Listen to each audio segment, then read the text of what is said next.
Subscribe the channel and press the bell icon to get notification on new videos.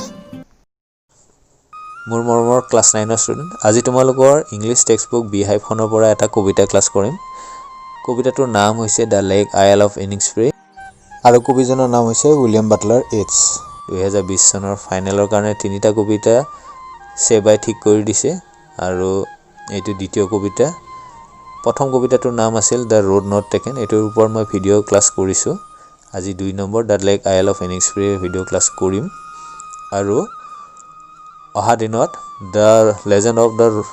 Northern land কবিতাটোৰ ওপৰতো video class কৰিম তেতিয়া হলে আজি দ্য লেক আইল অফ ইনিংছফ্ৰী কবিতাটোৰ ক্লাছ আৰম্ভ কৰো ক্লাছটো আৰম্ভ কৰাৰ আগতে তোমালোকে নিজৰ কিতাপখন লবা আৰু পেজ নম্বৰ 54 উলাই লবা ঠিক আছে তোমালোকে কিতাপখন উলাই লৈছা যেতিয়া আমি এতিয়া ক্লাছটো আৰম্ভ কৰো দ্য লেক আইল অফ ইনিংছফ্ৰী লেক মানে জানে এটা হ্ৰদ আইল হৈছে এটা সৰু দ্বীপৰ অৰ্থ আৰু ইনিংছফ্ৰী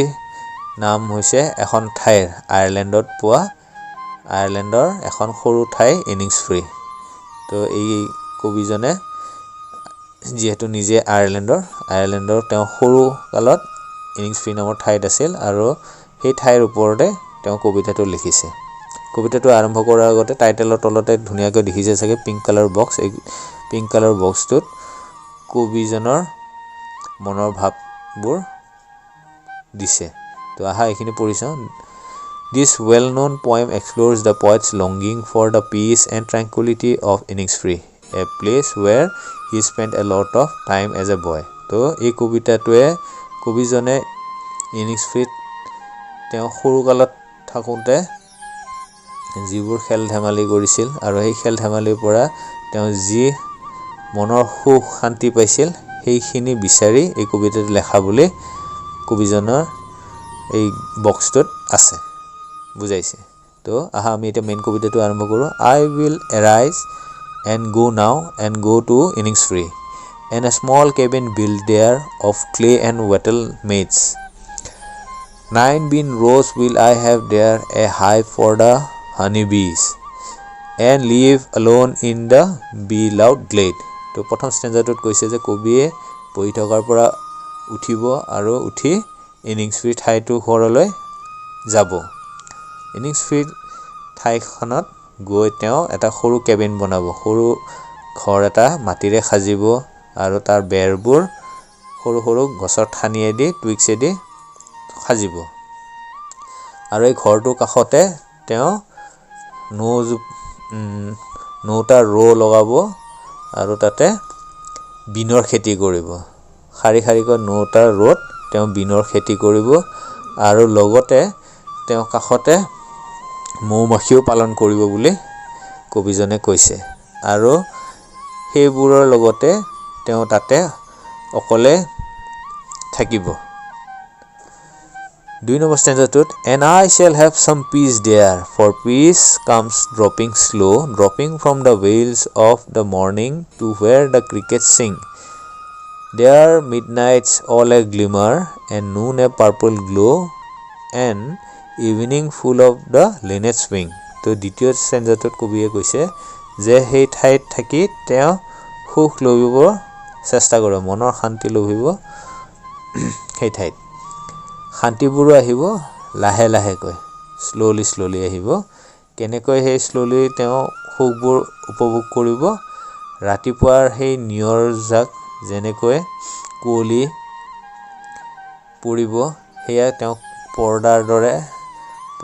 পৰিব বুলি কৈছে আৰু দিনৰ ভাগত ক্ৰিকেটবোৰে ফৰিংবোৰে গান গাব সেই ঠাইত সেইবোৰ তেওঁ শুনি মনত শান্তি পাব বুলি কৈছে আৰু ৰাতিৰ আকাশত তৰাৰে জিলমিলাই থাকিব আবেলিৰ আকৌ সেই আকাশখন যেতিয়া সূৰ্য অস্ত হ'ব আকাশখন সূৰ্যৰ মাৰজোৱা পোহৰত নীলা ৰঙে উজলি উঠিব আৰু সন্ধিয়াৰ সময়ত লিনেট নামৰ চৰাই তেওঁৰ ঠাইখনত আশেপাশে তেওঁ কেবিনৰ ওপৰত উৰি ফুৰিব বুলি তেওঁ কৈছে আৰু এইবোৰ সকলো বস্তু তেওঁ চাই মনত সুখ লভিব 3 নম্বৰ ষ্টেঞ্জাটোত এতিয়া কি কৈছে আহা চাওঁ I will arise and go now for always night and day I hear the lake water lapping with low sounds by the shore while I stand on the roadway or on the pavement's grey I hear it in the deep heart's core তেওঁ যেতিয়াই ৰাস্তাৰ থিয় হৈ থাকে বা ৰাস্তাৰ কাষত থিয় হৈ থাকে পেভমেণ্টত তেতিয়া তেওঁ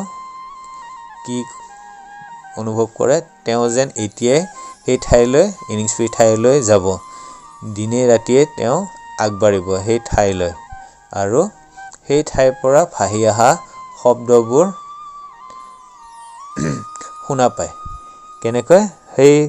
লেকটোত পানী যেতিয়া ঢৌ খেলে দুই পাৰে খুন্দা খায় তেতিয়া পানীৰ শব্দবোৰ তেওঁ শুনা পায় বুলি কৈছে ৰাস্তাৰ পেভমেণ্টৰ থিয় হৈ থকা অৱস্থাত আৰু সেইবোৰ বস্তু আগৰ সৰুকালৰ শৈশৱৰ দিনত কৰা সেই খেলা ধেমালি আৰু খেল ধেমালিৰ পৰা তেওঁ অন্তৰত পোৱা সুখ শান্তিবোৰ এতিয়াও তেওঁ অন্তৰৰ কোনো এটা কোণৰ পৰা আৱাজ কৰি থকা যেন শুনা পায় তো এইটোৱে আছিল দ্য লেক আইল অফ ইনিংছ ফ্ৰী কবিতাটোৰ সামাৰি আশা কৰিলোঁ তোমালোকে বুজি পালা আৰু যদি এই ভিডিঅ'টো চাই ভাল পাইছা তেতিয়াহ'লে লাইক কৰিবা শ্বেয়াৰ কৰিবা যাতে তোমাৰ নেক্সট ফ্ৰেণ্ডজনো এই ভিডিঅ'টো চাই শিকিব পাৰে ধন্যবাদ